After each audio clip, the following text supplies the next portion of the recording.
अभी हमारे साथ झंझारपुर के माननीय सांसद रामप्रीत मंडल जी उपस्थित हैं। इनसे जानते हैं कि एमएलसी चुनाव को लेकर इनकी क्या प्रतिक्रिया है। आपका फ्रंटलाइन 24 में सर स्वागत है। बहुत बहुत धन्यवाद। और आपके जो एनडीए गठबंधन के जो प्रत्याशी हैं, आपको क्या लगता है उनकी क्या स्थिति रहेगी इस चुनाव में? देखिए, पहले तो र्यूमर था लोगों का, ये आ रहे हैं, वो आ रहे हैं, ये दे रहे हैं, वो दे रहे हैं, लेकिन आज जो जनसलाब को देखा, लोगों को भीड़ को देखा, सारे मुखिया जी, सारे समितिगण, सारे प्रमुख जी, सारे जिला परिषद भीड़ जो पूरा खचाखच भरा हुआ भीड़ जो हॉल था, हॉल उन्हीं लोगों का चेहरा मुझे दिखाई पड़ा। उससे मेरी भी हिम्मत बढ़ी। हमारे ऑफिशियल जो जनता दल यू के हैं, एनडीए के कार्यकर्ता, उनका भी हिम्मत बढ़ा है। और आज मुझे भरोसा होगा कि हमारे एनडीए के प्रत्याशी श्री विनोद कुमार जी के सामने कोई किसी के साथ चक्कर नहीं। मैं तो यही कहूँगा लोगों को कि क्यों परे हो, चक्कर में कोई नहीं है, हमारे विनोद जी के टक्कर है। और पूर्व में भी वो एमएलसी के रह चुके हैं पद पर, और आपको क्या लगता है उन्होंने क्या ऐसा उल्लेखनीय कार्य किया होगा कि जनप्रतिनिधियों ने दोबारा? ये तो काम बहुत किया है। देखिए, जब मैं मुखिया था तो वो एमएलसी थे, और मैं अपना मुखिया काल में उनका एमएलसी में मैं प्रस्तावक था। उन्होंने बहुत काम किया। काम देखिए, धरती पर काम करने से दिखाई पड़ता है, बहुत ऐसे काम होते हैं जो दिखाई नहीं पड़ता है। जब गरीब को कोई काम पड़ता था, चाहे फ्लड गई हो, सूखा का हो, गरीबों के लिए इंदिरा आवास का हो, अभी जो हमारे प्रधानमंत्री आवास हो गए, तो सारे कार्यों में इनको अगर आप 12 बजे रात में फ़ोन करते तो वो उठ करके पर्सनली, चाहे एसडीओ हो, बीडीओ हो, थानेदार हो, जा करके काम लोगों को कराते थे। और ये हम लोग तो एनडीए वाले समर्थन कर ही रहे हैं, उनका भी ये श्रेय जाता है। उन्होंने मेहनत की है, चाहे मधेपुर के हो, झंझारपुर तरफ का हो, फ्लड का जो बताया आपको, तो बहुत अच्छा काम किया है। वो मैसेज जा रहा है। और साथ साथ हमारे विकास पुरुष जो मुख्यमंत्री जी ने अभी अभी घोषणा भी किए हैं, सारे मुखिया जी को गन का लाइसेंस देंगे। ऐसे डीएम के पास जाते थे, 2-2 साल फाइल पड़ी रहती थी, अनाउंसमेंट की है। अभी हमारे विकास पुरुष मुख्यमंत्री जी ने सारे पंचायतों में, पूरे बिहार में 8,400 की मुखिया जी पंचायतों में हमको सोलर लाइट लगाने जा रहे हैं।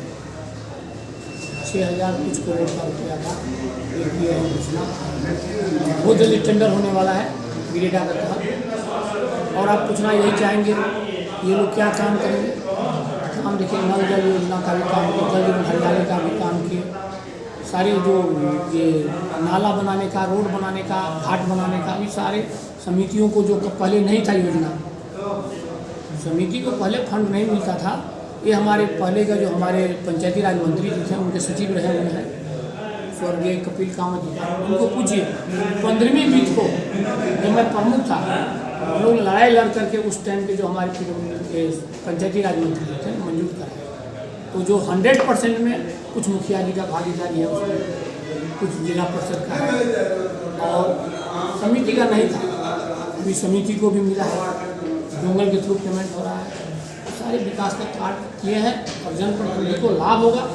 मैं यही कहूँगा कि आप बतासा के लिए मंदिर नहीं तोड़ करके बतासा भी खाइए, मंदिर को सुरक्षित रखिए, हमारे एनडीए उम्मीदवार को वोट दीजिए। जो लोग अभी खड़े हो रहे हैं, सब अपना परिवार को मजबूत करने के लिए, मेरे छोटे भाई मुलायम सिंह जी अपना बेटा को स्थापित किया, भाई से लड़ा करके। लालू यादव जी अपना बेटा को स्थापित किया, बड़ा बेटा को छोटा बेटा को लड़ा करके। हमारे यहाँ भी कुछ लोग खड़े हो रहे हैं, बेटी बीवी सारे राजनीति के, लेकिन स्थापित नहीं होने वाला है, क्योंकि हमारे सबों को विश्वास है विकास पुरुष मुख्यमंत्री जी आदरणीय नरेंद्र मोदी जी। और आखिर में आप जनप्रतिनिधियों से क्या अपील करना चाहेंगे कि वो वोट जो है इनकी ओर? मैं अपील यही करना चाहेंगे, देखिए जिस तरह से आपके ऊपर विश्वास हमारे माननीय मुख्यमंत्री जी आदरणीय विकास पुरुष ने किया है, आपको दिया है कि पिछड़ा कभी लोग लड़ते नहीं थे, महिला पहले लड़ती नहीं थी, मुखिया 50% दिया है ना जी। अभी घोषणा किया है ना 32% महिलाओं को नौकरी में रिजर्वेशन देंगे, आरक्षण देंगे।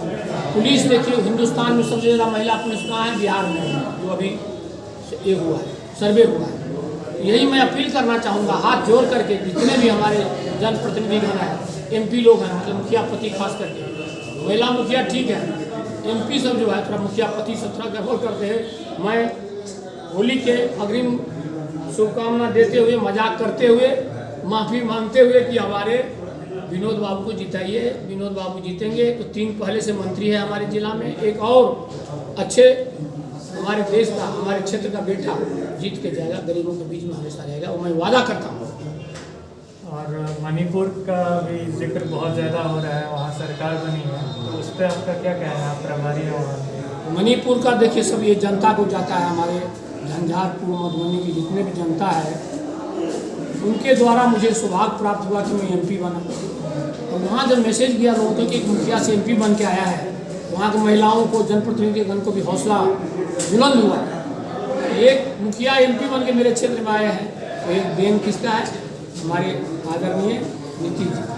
तो चलो नीतीश जी को जिताओ, यहाँ स्टेट में सरकार बनाओ, और वहाँ जो शिक्षा पर जैसे बिहार में हम ध्यान दिए, स्वास्थ्य पर ध्यान दिए और सड़क बनाने में ध्यान दिए, उसी तरह ध्यान वहाँ दिया जाएगा। लोगों ने मुझे भरोसा दिया है हमारी पार्टी को। और सबसे बड़ी बात है, देखिए 6 जीते हैं हम लोग, वहाँ 2 जो है मुसलमान भाई जीता है, 2 हिंदू भाई जीता है, 2 क्रिश्चियन भाई जीता है। कम्बिनेशन बहुत अच्छा है, सारे धर्मों को लोग ने हमारे सरकार पर विश्वास के जनता ने। पूरा परिचय आप एक बार दे दीजिए। मेरा नाम है प्रदेश सचिव प्रदेश जनता दल और मुख्यालय प्रभारी और आपको क्या कहना है? हम लोग आज आए थे, कार्यक्रम सभा यहाँ आज हुई है और 13 तारीख को NDA की बैठक भी थी।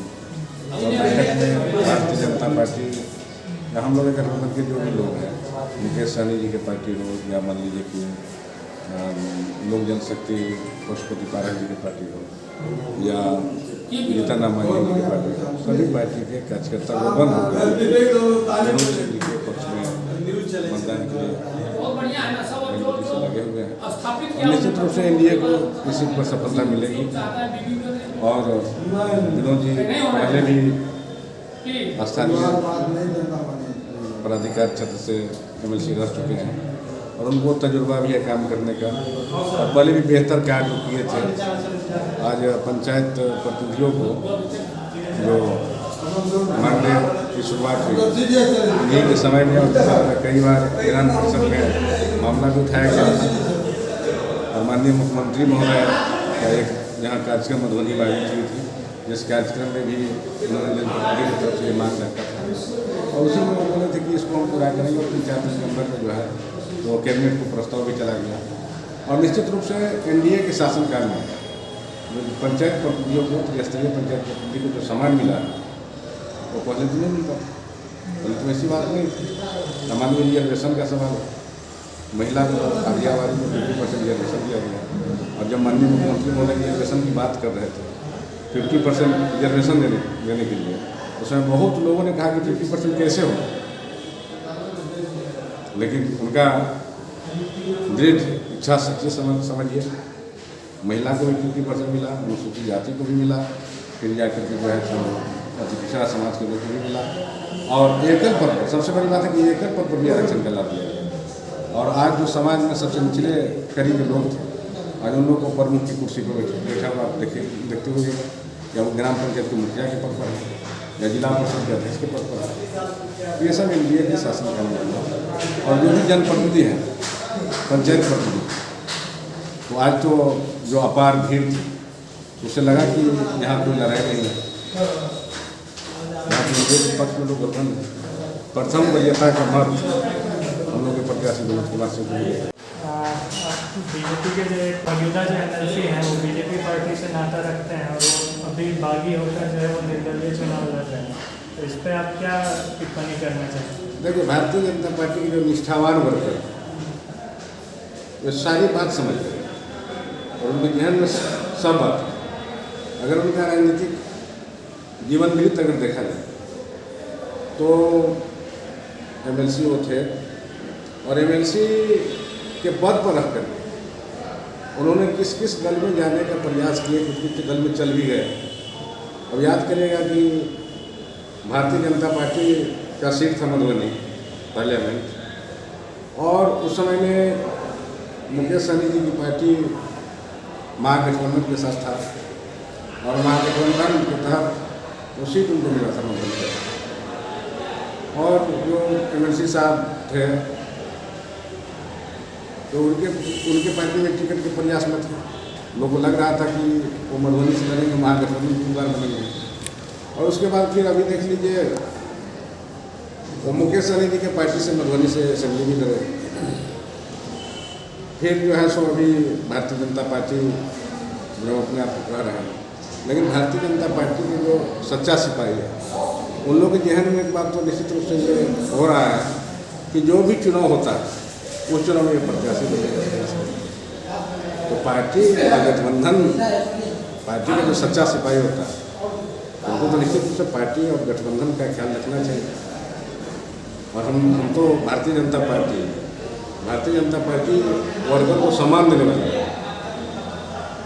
आप याद करिएगा कि गोपालगंज से सांसद हुआ करते थे जनक राम, और जनक राम जी का टिकट कट गया क्योंकि सीट शेयरिंग में जनता दल का सीट हो गया, और जनता दल गोपालगंज से पार्लियामेंट लड़ी, उनको टिकट नहीं मिला और पार्टी ने उनको कहा कि आप पार्टी में सेवा करते रहिए, पार्टी को सोचना है, पार्टी सोचेगी।